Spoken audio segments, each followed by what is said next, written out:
മഞ്ജു വാര്യർ എന്ന അഭിനയത്തിലകത്തെ lady super star എന്ന വാക്കിനോട് വിശേഷിപ്പിക്കുന്നവരുടെ പല എതിർപ്പുകളും പലരും പ്രകടിപ്പിക്കാറുണ്ട്. മുൻപ് നടി മഞ്ജു പിള്ളയടക്കമുള്ളവർ ഇതിനെക്കുറിച്ച് പറയുകയുണ്ടായി. ലേഡി സൂപ്പർ സ്റ്റാർസ് ശോഭനയും ഉർവശിയുമാണ്, മഞ്ജു വാര്യർ ആ പേരിന് അർഹയല്ല എന്നൊക്കെ വാർത്തകളുണ്ടായിരുന്നു. എന്നാൽ ഇപ്പോൾ ഈ ഇലക്ഷൻ വരാൻ പോകുന്ന സമയത്ത് മഞ്ജുവിൻ്റെ വില ചില പാർട്ടി നേതാക്കൾ മനസ്സിലാക്കിയിരിക്കുകയാണ്.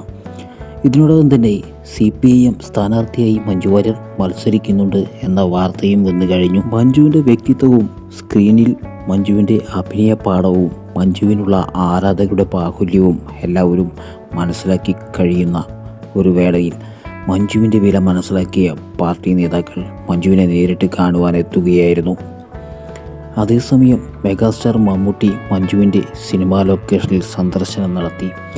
ഈ വാർത്തയും മഞ്ജുവിൻ്റെ ഇലക്ഷൻ വാർത്തയും തമ്മിൽ ബന്ധമുണ്ട് എന്നൊക്കെയാണ് വാർത്തകൾ വരുന്നത്. CPIM സ്ഥാനാർത്ഥിയായി മഞ്ജു വാര്യർ മത്സരിക്കാൻ സമ്മതിക്കാത്തതിനെ തുടർന്ന് മമ്മൂട്ടി എത്തി സംസാരിച്ചു എന്നൊക്കെയുള്ള വാർത്തകളാണ് പുറത്തു വരുന്നത്. ആലപ്പുഴയിൽ നിന്നും നടൻ സിദ്ദിഖ് മത്സരിക്കുന്നുണ്ട്. അതുപോലെ തന്നെ പല താരങ്ങളും മത്സരിക്കുന്നുണ്ട്.